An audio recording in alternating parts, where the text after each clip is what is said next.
track, but all right. I have another question.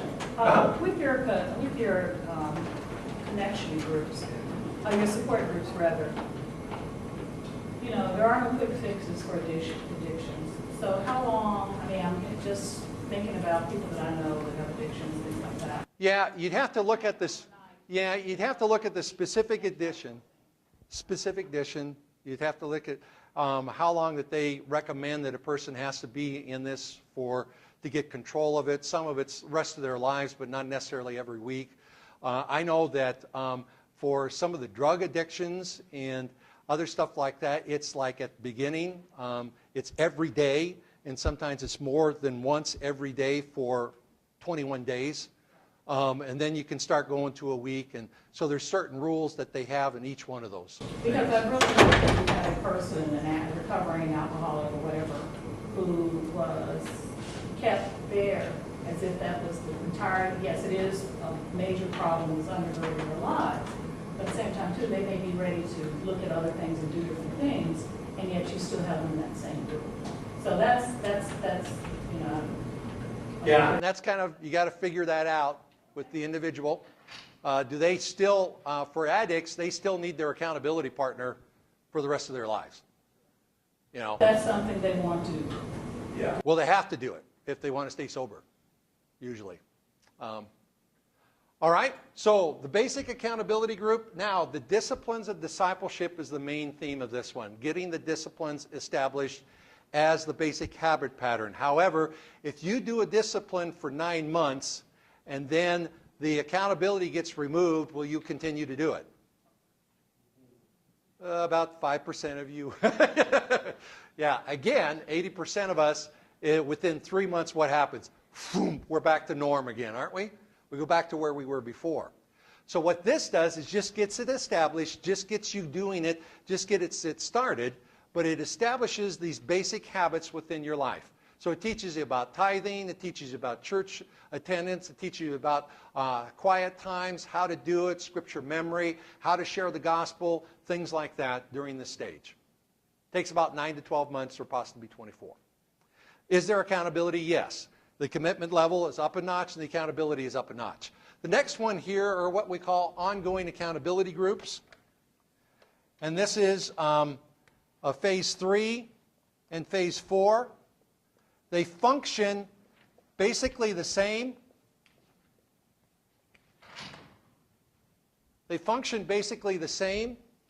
But at this level. And in one sense, they're in phase 3 for 2 years, and then in phase 4 for the rest of their lives. What the phase 3 ongoing accountability group does, and this can last for as long as it's effective, but the first 2 years is basically making sure those disciplines are locked into the life. If you are committed to a discipline for 3 years where you're being held accountable, even if you take the accountability away after 3 years, there's a really good chance that you'll keep doing it because it's become a part of your lifestyle. But it takes about that long to get nailed in. So now you're kind of nailing in the disciplines, adding to different evangelism methods, doing more scripture memory, talking about giving in other areas of life and how to serve God in other areas of life. And then eventually you get to the point, now you've got all the basics covered. Now you can start saying, okay, in what areas do I need to mature and grow closer to Christ? Where's the holes in my life that I need to fill in the gaps? And now the group becomes intentional, but it's not nearly as sequential. Are you following me? It's kind of like you get up to a certain level musically, and you can add other things now, but it doesn't necessarily build as much as that you can get together with other musicians and you can add to it at different levels that go above the basics that are there and with the other skill set. It'd be the difference of getting together a group of pastors that have been in ministry for a long time, and they'd be going above and beyond the basics. They'd be going into what they need to do in different areas. So the group can actually become self-guiding at this point in time. But it takes, well, at least a year here and then a couple more years before you can kind of set them free, because it takes that long to get all the basics covered and make sure they've got the skill set to be able to self-determine and do the Bible study that they need. Okay? So the rest of this is very intentional, very sequential, layered, and then finally in the last stage, they've got enough, they can self-guide themselves. And then the group really becomes really neat. It's fantastic. You're sitting there and you're saying, okay, what areas in our lives do we need to focus on next? You kind of agree on that, and you start to do a study that takes you in that direction. You hold some accountability in the midst of it, and you figure it out, and you grow, and then you move on to the next thing. Like you could do fruits of the Spirit if you wanted to, as the beginning type of thing. You know, are we really joyful people? Peace, patience, kind of, you know, whatever. Okay? Thanks for hanging in there, guys. Now, I'm going to skip through these other things because they're different organizational structures, although here is what is called a ministry community, and it's where the leaders of the leaders get together for both their discipling and their organization and continuing to build skill sets. Because what happens if you send people to a training seminar, they come back with all this new skills and abilities, but within 3 months, what usually happens to those skills and abilities? They fade, don't they? And so you need ongoing training and ongoing skill development, but also ongoing accountability for their own personal discipleship and development. What would this look like time-wise? Well, let's look at what it looks like in a church of 300.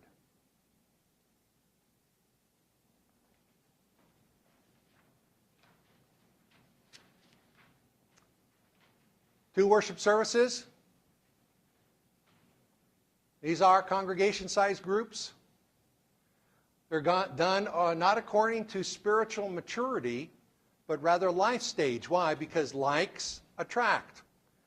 We want these to be open. We want these to be evangelistic. We want these to reach out to others. And so we group them according to affinity. They're like each other, and they will attract people just like themselves. Will they have to break a sweat doing that? No. Because if you're out there talking to a group of people and you're talking to a young couple with grade school age children, as a pastor, my peripheral vision is seeking out parents with grade school children. Why? Because instead of me grabbing an 80-year-old lady and saying, get to know these people, they'll have to say, they'll struggle, right? On what they have in common. Well, they both love Jesus. Okay, but after that, you know, what do they have in common? There's not a whole lot because of the age difference and life stage difference. But if I get somebody of the same life stage, they'll just start talking right away, won't they? What do they talk about? Yeah, where do your kids go to school? Who's your teacher? We had them last year. Yeah. Are you involved in the soccer program? Well, we're over here doing, you know, it's natural for them just to talk to each other and develop affinities there. So we do it according to their age groupings or life stage is what it is. And actually, life stage is determined by your kids, whether or not you have them in your marital status. Again, when you were single, who'd you hang with? What, because you were poor? I actually have a thing against singles group. Yeah. Single adults, so. All right, but once you got married, you started hanging with married people, and once you had children, Misery loves company. you started hanging with people that had children about the same age. All right. Then down here, we've got our covenant groups, or connect groups, that are the first phase of discipleship development. Then we've got the discipleship groups, and then the ongoing accountability groups. And then down here, you might have some accountability groups, or you will see the accountability and the mentoring happening in your leadership community. And what this means is that these are the leaders of these. That make sense? And these are the leaders of these. They get together, and he's going to say, you know, how are you doing on the accountability? What are you doing on the lesson plan? How's so-and-so doing? How are you doing in your walk and spiritual walk? What are we going to do in our own personal walk now to grow closer to Christ? Because we have to keep the disciplers ahead of everybody else, so keep them growing. That happens in the leadership community, and then the leaders of these are there, and then the leaders of these are there. And so you're discipling the disciplers, basically, in the leadership community. You can do that twice a month. It takes a lot to get them all together twice a month, so we found that you can also do it, but there needs to be more responsibility on the leader of leaders part, is that you can meet once a month. You need to do this at least once a month to have a, hey, here's where we are, this is where we're going, this is how we're doing, cross-pollinate between the different groups and to help get them on board with everything, and then for them to then sub-organize into these groups, do a little more training on, skill building and stuff like that, and then to check on their discipleship. And then 2 weeks later, the leader of the leaders does a one-on-one, either by phone or lunch or breakfast or dinner or, sometime where they can get together, and he does the accountability checkup part. Now, why every 2 weeks? By the way, don't try to have a small group that meets every 2 weeks. Won't work. The reason is not enough accountability. Too long of a spread between them. If the only touching and accountability you have is once a month, what is the normal human being going to do? There's something they're supposed to be doing, and they're going to be held accountable, but you don't meet for a month. What do? We put it off to the end and hurry up and try to get it done, which isn't developing good habit patterns with us at all. But what we have found for a mature disciple, every 2 weeks is about enough time. That'll hold their feet enough to the fire. For a brand new disciple, doesn't work. Too far apart. Every week is needed. That make sense? That? So when you're asking Scott about what does this look like, these guys are meeting on Sunday morning in the 2 to 3 hours that you have on Sunday morning, so you're getting 2 bangs for the buck there. Also, most people in America, their first entry point probably is up here a lot of times. These groups also are doing what are called outreach events. They're having parties that they would do anyway because it's fun, and then they invite people just like them that are in the same life stage so that they're drawing people in so people may enter here and still go up here to it. And then you've got people flowing into these groups these are midweek type of groups that are going on. The mentoring groups probably are going, whenever they can do it. It's a possibility with that. The leadership community then could be either a gathered meal or something like a Sunday evening that you may coordinate. I don't know, do you guys have Sunday evening services still? No. Okay, most churches don't nowadays, which is a good thing. Because it frees up that evening for you to do stuff like that. You make it as painless as possible to get them in and out in an hour and a half. If you add a meal to it, probably be 2 hours. But you can do in about an hour and a half everything that I discussed here. A little rush, but you can do it in an hour and a half. And then you have to make sure these guys, and you're going to have to check on the leaders of the leaders to make sure that they're doing this. Did you check up on everybody 2 weeks in so that he's being consistent there? Now, all of these groups need some sort of accountability back to the leadership so that they can see that they're doing what's correct. And the reason why is every small group leader you have has a bungee cord attached to them that will pull them back to normal Bible study in America. And that pressure is just natural. Just pull them right back where they'll just go back to old norms. And unless there's some leadership accountability to hold their feet to the fire to the standards that you're setting, they'll go back to those things. Okay. You're getting the glassy-eyed. I love that Far Side cartoon. It's got a guy with kind of a pointy head with his hand raised up in a classroom, and he says, "Professor, can we stop? My head is full." Kind of feels like that sometimes, doesn't it? Yeah. With a hand up over here, yeah. You're talking about the Sunday school classes being affinity-based. I know lots of churches, and we did this last year, are going toward as much of an intergenerational kind of model. So we have tried to kill all affinity-based groups like that. And we don't do high school, Sunday school. We may even have a few middle schoolers coming up with adults too, so that's happening a little more intergenerationally. Because there's no, I mean, outside of the immediate family, it's just not going to happen a whole lot for most families anymore. So is that dumb? I mean, if we're trying to do discipleship kind of a model, is that doable? This kind of In this paradigm. Yeah. It goes against this paradigm, but it's not like we're no longer a disciple-making church because we're doing that.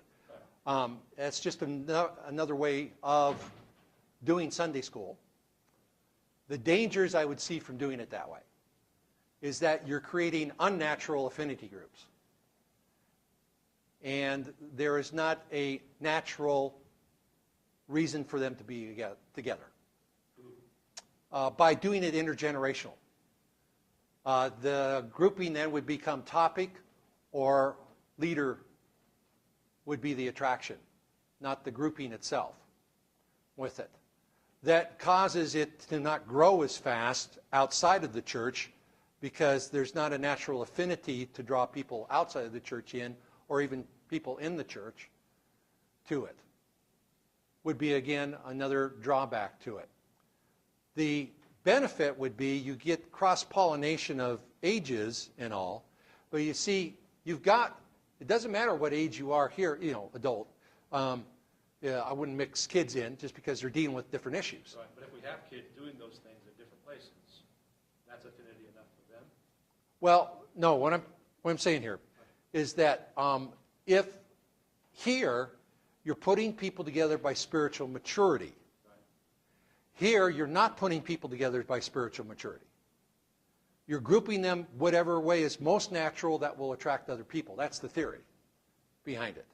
If you want to go ahead and group them intergenerationally, you can. I think you're kind of shooting your outreach in the foot, though, because they won't naturally grow as well because they're unlikes attracting. They're pretty far from spiritual maturity, though, once they're there.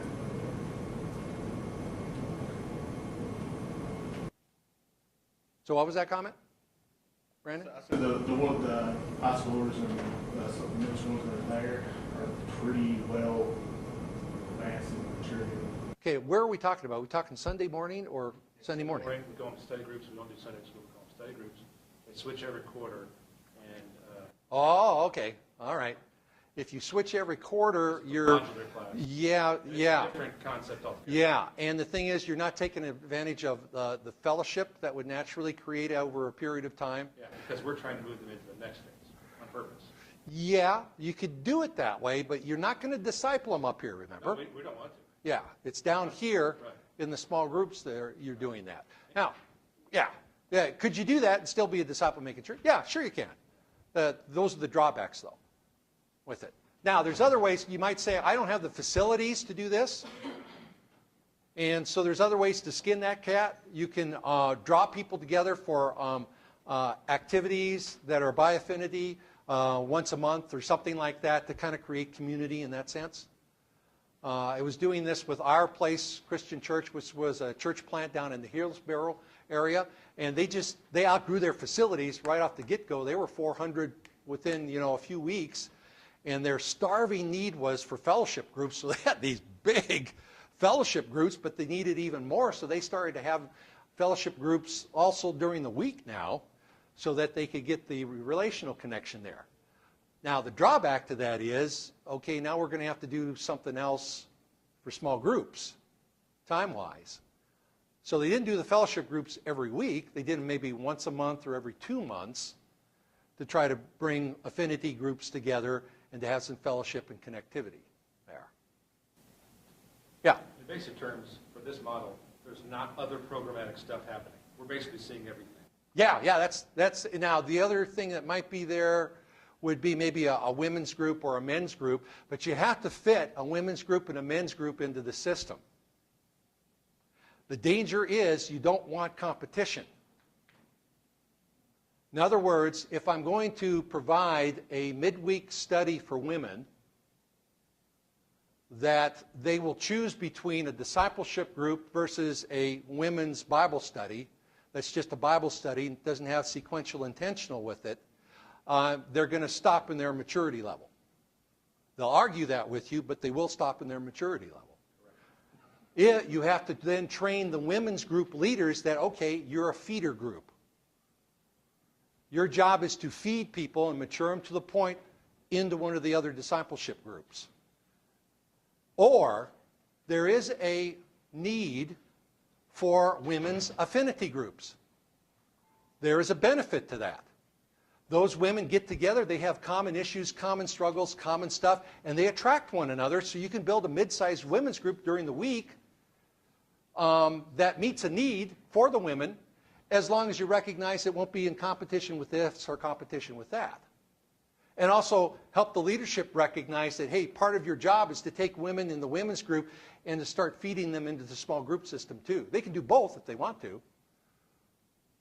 And same with the men's group. Is there a benefit for a men's group? Yeah, there's men's issues. You can get men to show up for something where they wouldn't show up for a couples thing. You know, if you make it really manly, you know, like you're going to, you know, shoot a deer or something, or go play paintball, you know, that's manly, you know, do something like that. Can that attract guys that you wouldn't attract otherwise? Yeah, sometimes you can with that. But you recognize that either, a lot of times what I feel like is that the best use of men and women's group is at this level, as an affinity. You can teach them about anything you want to. You just recognize it's not going to be a disciple-making group, and you use that group to feed people into disciple-making groups. Then it fits into the system. But yeah, this is pretty much it. And then you figure out every program, how does it fit in? How does it work together to accomplish this? And there has to be tremendously good communication here, because these people are passing people on, you know. Like what might happen is that this guy might say, my group's going to end in about a week, and I've got 4 people I think are ready to go on to one of these groups. Hey, Steve, you're going to be starting a group up in about a month. Could you come to my small group next week and introduce yourself? And I'm going to tell them what goes on in the next level of group, and you can be there to kind of talk to them and see if they're interested in that and get the relational connection. Or that might happen up here, where the guy says, I'm going to, you know, I've got 5 people I think are ready now for our basic accountability group. Feed them in. Steve, would you come up and meet with those people, or at least be in our class that Sunday, or somebody out of the class possibly could do that. But those leaders are not going to get to that place and that mindset until this has been the way we all think about this and are directed toward that. That's why it takes a long time. Staff members saying that to them, and it's not going to happen. Yeah. And the way to do it, Scott, is for a very reasonable, no, for the way you do it is again, outside change agent may be the way to do it. The way you do it, too, is you get them to diagram this, and we make them squiggle. In other words, they say, okay, what part of our system doesn't fit, or is, now they really don't like this, broken, according to the system, you have to say in a real hurry, you know, afterwards, that isn't open. Like we may have parents of youth, but it's closed and it hasn't grown in a year or 2. Well, then it gets squiggled. Why? We have to fix the outreach.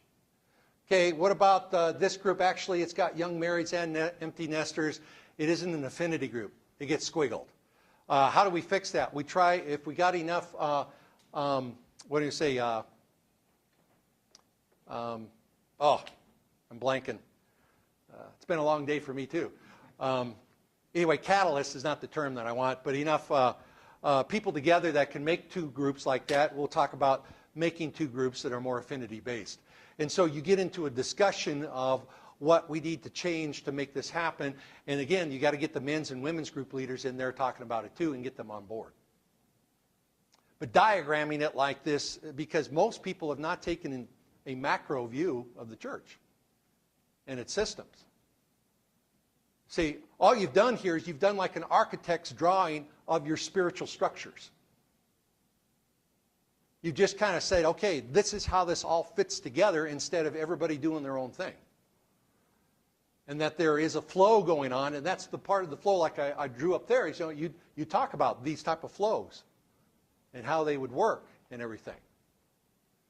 And part of these things, too, is another thing to tell you. These guys get on the conveyor belt of age, and once this group gets set, it will age.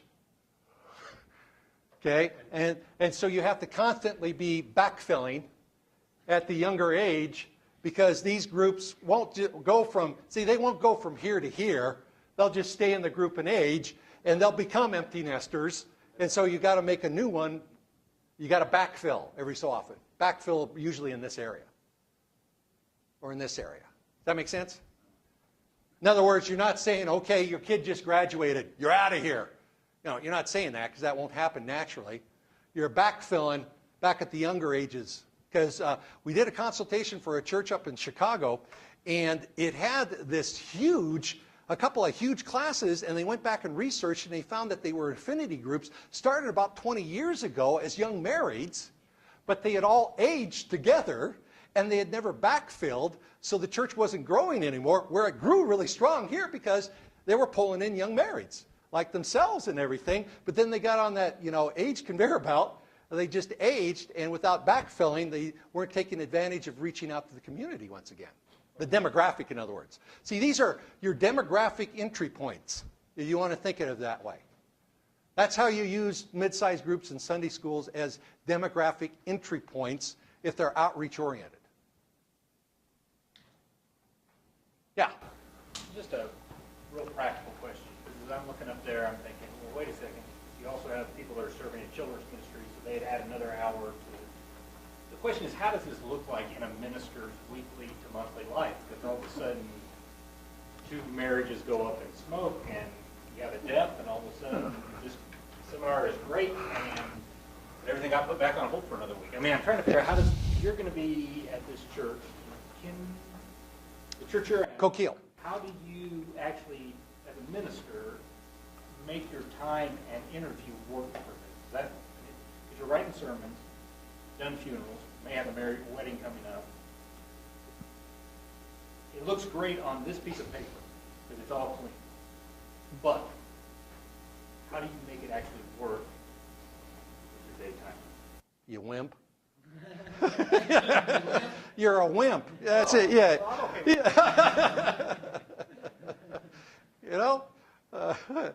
Ministry is not for the faint of heart, Heath. Come on, man. Pour on Yeah. the grace.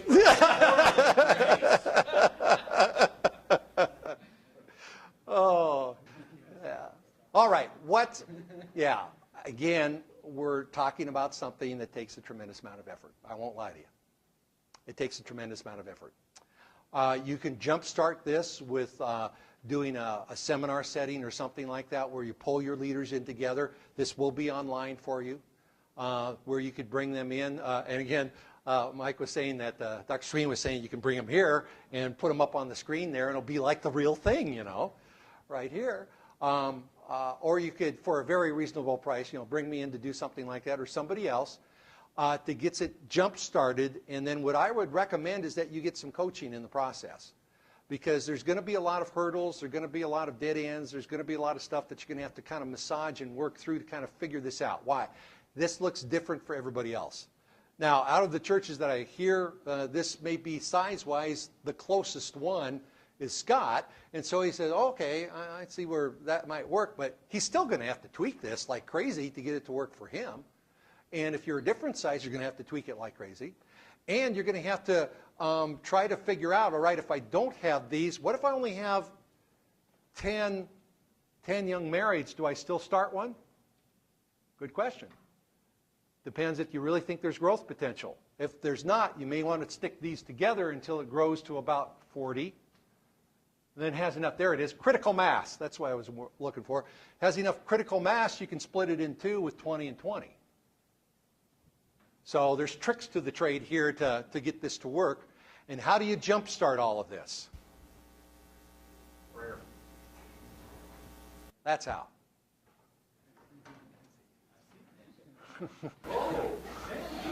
Now you understand, don't you? All right. Now this looks complicated, but what it is, you're just basically diagramming and graphing out your basic plan to get this jump started. There's a couple, 3 ways that you can do this.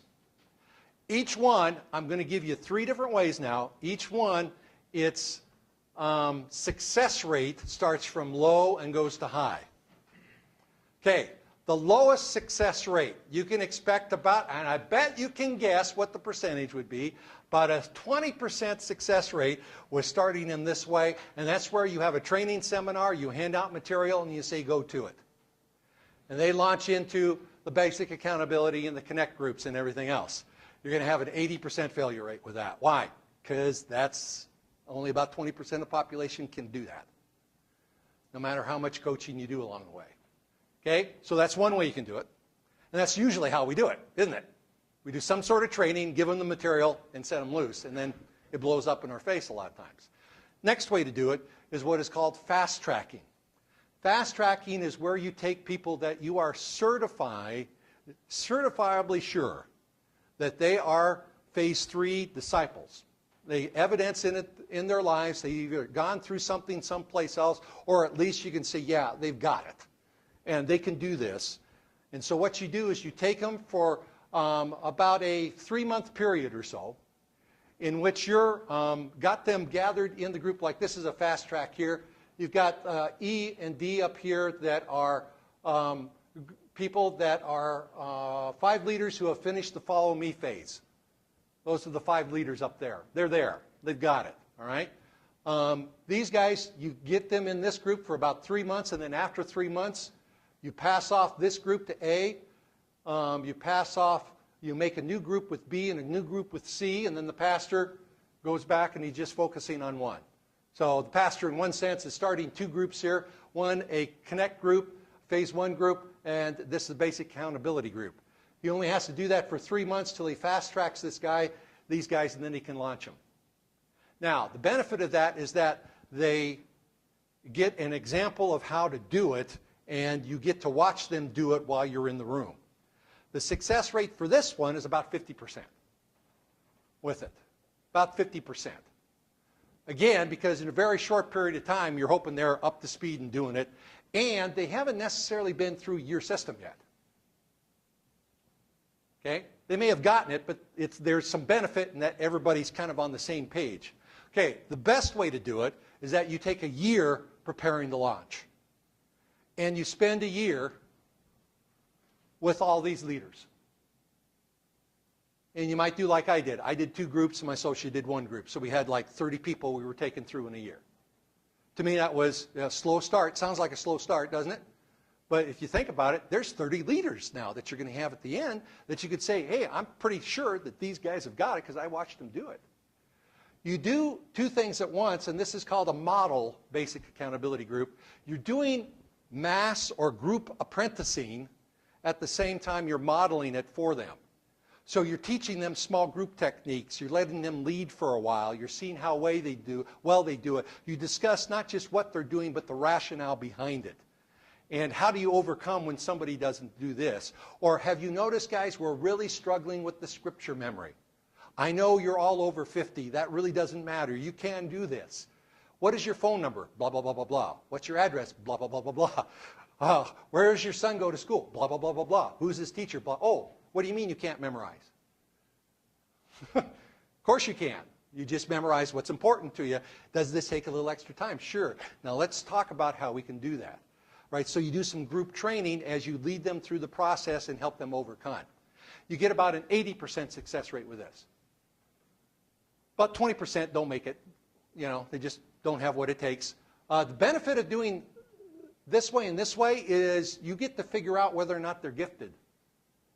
You know, you may figure out, this isn't your cup of tea, is it? Yep, you're right. It's not my cup of tea. Okay, that's all right. Sure glad we found out now instead of later. You really get to find out what their cup of tea is here with this. Then from that point on, you can launch, and then notice what these guys all have. They have little A's behind them. Guess what they are? Yeah. Everybody has an apprentice. Is it optional? No, it's not optional. Everybody has an apprentice. I've been in small groups up at South Lakeshore, and I'm sitting there. Have you got? No, I haven't. Okay, what's your goal? Okay, let's do it. A month later, got your apprentice? No. Okay, give you a couple more weeks. Still didn't get it? Okay, I'm getting one for you. There's no option here. You have to do this. Why? Because that will stop your growth in your church dead in its tracks. Why? What's usually the problem a church has after a very short period of time if it's growing? Starts with an L. Doesn't have enough leaders. That's always the problem. And I'm going to give you something else for free here. It's kind of like this. If you've got a platform like that, whoops, and you pour sand on it, that's what happens, right? You pour more sand on it, that's what happens, right? Pour more sand on it, that's what happens, right? Now you pour more sand on it, what happens? Falls off. Let's say you pour more and more and more and more. Is the pile going to get any bigger? No. Not until you do what? Expand the base. What's the base?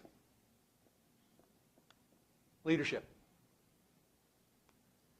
And with this method, every Sunday school teacher has an apprentice. Every child Sunday school teacher has an apprentice. Every small group leader has an apprentice.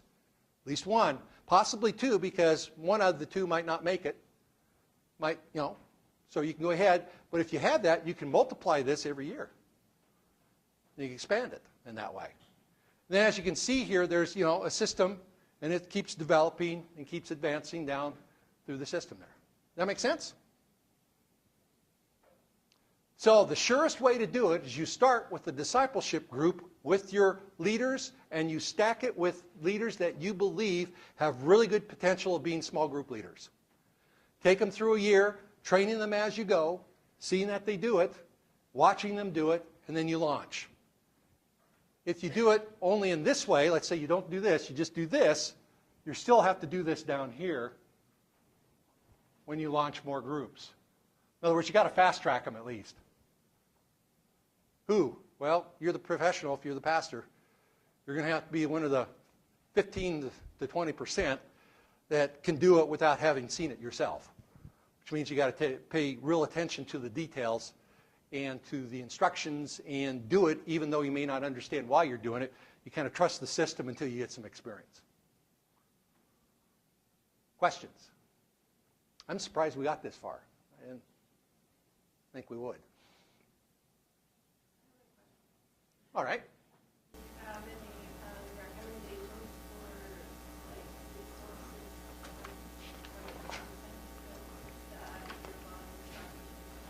Yes, they are in your handout on page 18. For the discipleship group, at least. The Navigators 2.7 series. The Navigators also have one that my associate minister is using with young adults right now. That's the DFD series, Designed for Discipleship, which actually was the first series that they had. And then the Navigator 2.7 was a rewrite of that. It's a little bit more hip, more modern. If I was going to start a group with 20 and 30-somethings, I'd probably use the DFD, I can't remember what it's called, Designed for Discipleship Part 2 or something. I don't know.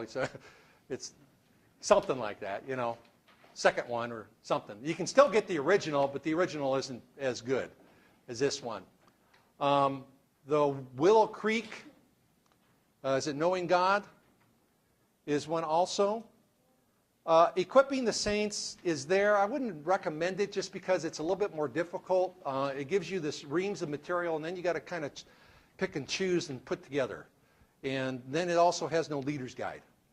The benefit of these other ones is they have good leader's guides that go along with them. And the nice thing about the Navigator 2.7 series, although it is a little academic, it's got all the bells and whistles as far as accountability goes. Yeah, you have to sign off on every memory verse. You have to sign off on every chapter you've done. If you have to sign off on 7 days in a row of quiet time, 14 days in a row of quiet time, 14 days of doing your scripture memory. So it's instilling the disciplines in there. And again, this is not Phariseeism. This is, we're trying to develop a habit. And that just means repetition and discipline in the midst of that, all done with loving accountability. Yes? I'm not exactly sure how to ask this other than this. We do sermon-based small groups. What does that look like with your... Kind of tough to do. You'd have to be writing material all the time to be able to do it. A lot of material. Yeah. Because you'd have to write material for phase 1 groups, phase 2 groups, phase 3 and 4 groups. Which is 3 different, it'd be same content, but it'd be different levels and different style, and that's a ton of writing. Yeah. So yeah, it'd be a major shift for you. That. Here's a suggestion, as I can see you're thinking, Scott, which is, I'm glad to see that you're thinking,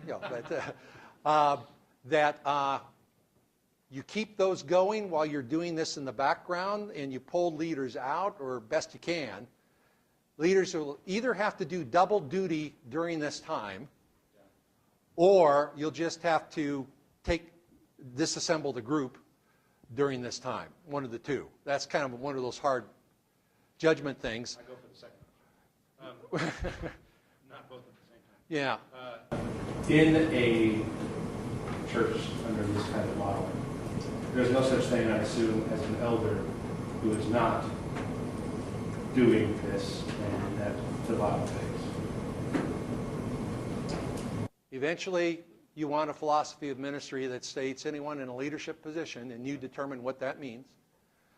In my book, Sunday School on up, has to be in a disciple-making relationship or small group. Sure, and of course, the lines, eventually, it becomes its own rubric for knowing who is and isn't ready to whatever do this or this.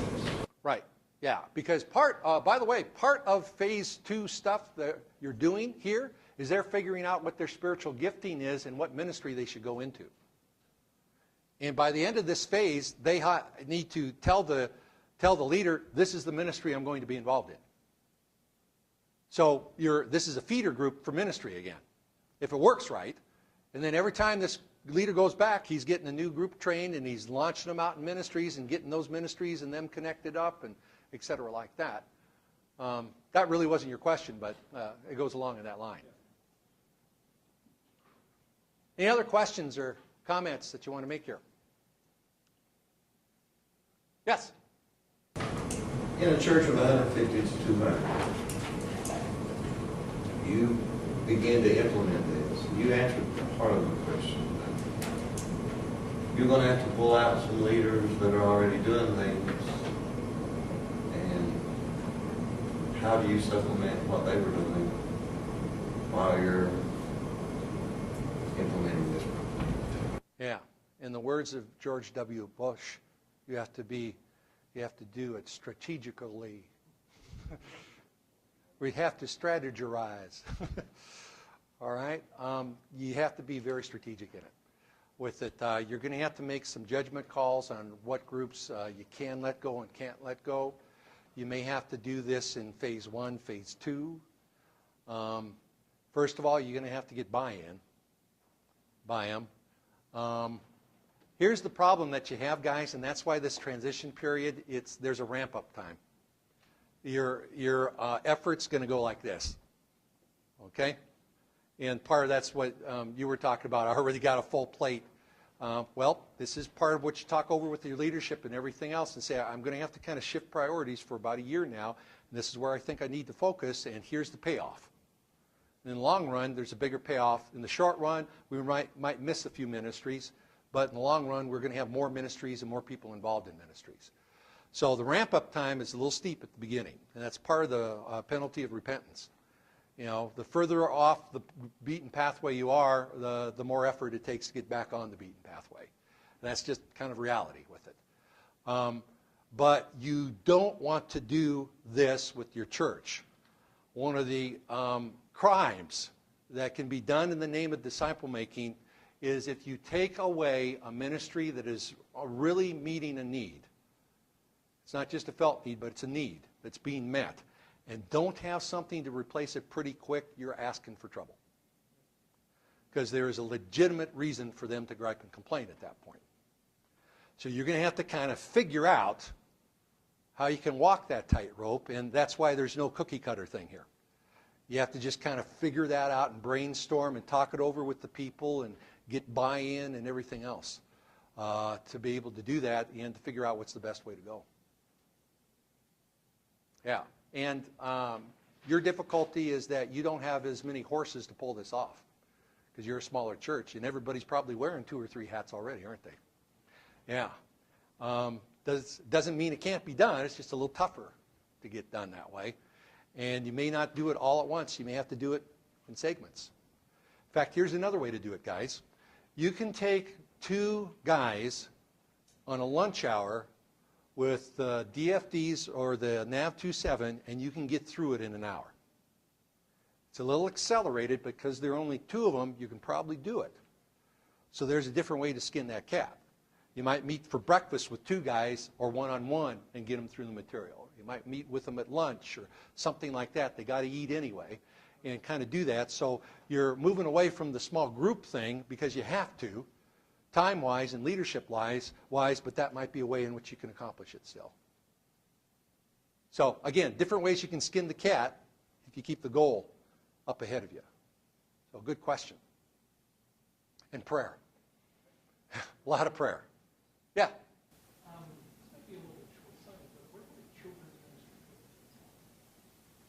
Well, the children's ministry would be, the workers would be where they'd fit in right now. The workers would not be able to be a part, and I'll back up here, would not be able to be a part of these because they're teaching.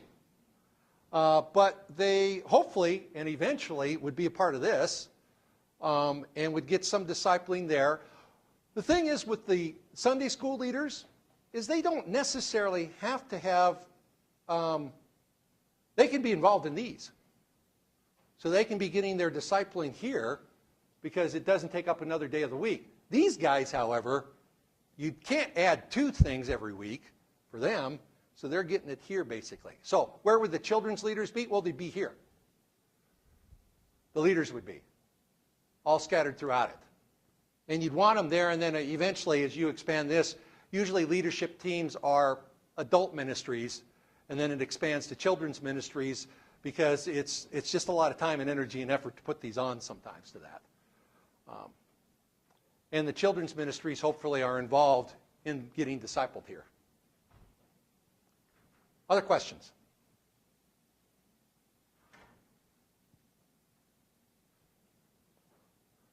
All right. You look completely overwhelmed. So I have done my job. It's the old deer in the headlight look. Yeah. The holy cow. How do you move a mountain? One rock at a time, one pebble at a time. Yeah. How do you change a church? Well, Holy Spirit only. person at a time. Always be wise. Just because you're martyred does not mean that you did the right thing. It may mean you did the right thing in the wrong way or at the wrong time. You have to read your congregation. You have to read the maturity level of your leaders. You have to read the openness they are to change. And wherever they are, that is where you begin. You do not begin at the end. You begin where they are. Some of your churches are going to be here. Some are going to be here. Some are going to be here. You know, very few are going to be up here or all along. You can't start here when your church is here. You may have to lay a tremendous amount of groundwork and prayer and development and book reading and taking the seminars and coaching and nurturing and nudging and everything else because you shouldn't do this until they're ready for it. If you do it before they're ready for it, you've shot yourself in the foot. All right? Your desire to do this should not be the speed at which it is dictates the speed. Your desire to do this, coupled with where they are and how fast they can move, just like a counselor with a couple, starts with where they're at and takes them as far as they can go as fast as they can. Because that's the only way it can be done. It's the same thing with this. Some of that same mentality. So you really have to go in asking the Holy Spirit to give you wisdom and guidance and insight. Seek out godly counsel. Check out other opinions on this. And move with the grace of God. But move cautiously. Still move. But move cautiously and move wisely. Move wisely. The Christian church has enough martyrs. We don't want to add you to the list. You know, if they're going to crucify you, you want it for a good reason, right? Not because you push too hard, too fast, or something else like that. And so I just want to caution you about that. That's not to hold you back as much as it is for you to really make sure you understand the landscape before you begin this process. And keep checking the temperature, to mix my metaphors, as you go along. Always doing that. All right? Okay. Well, thank you so much for your time and for letting me be here. I deeply appreciate it. It has been a pleasure. And I guess I'll turn it back over to Mike for a conclusion of some sort and everything.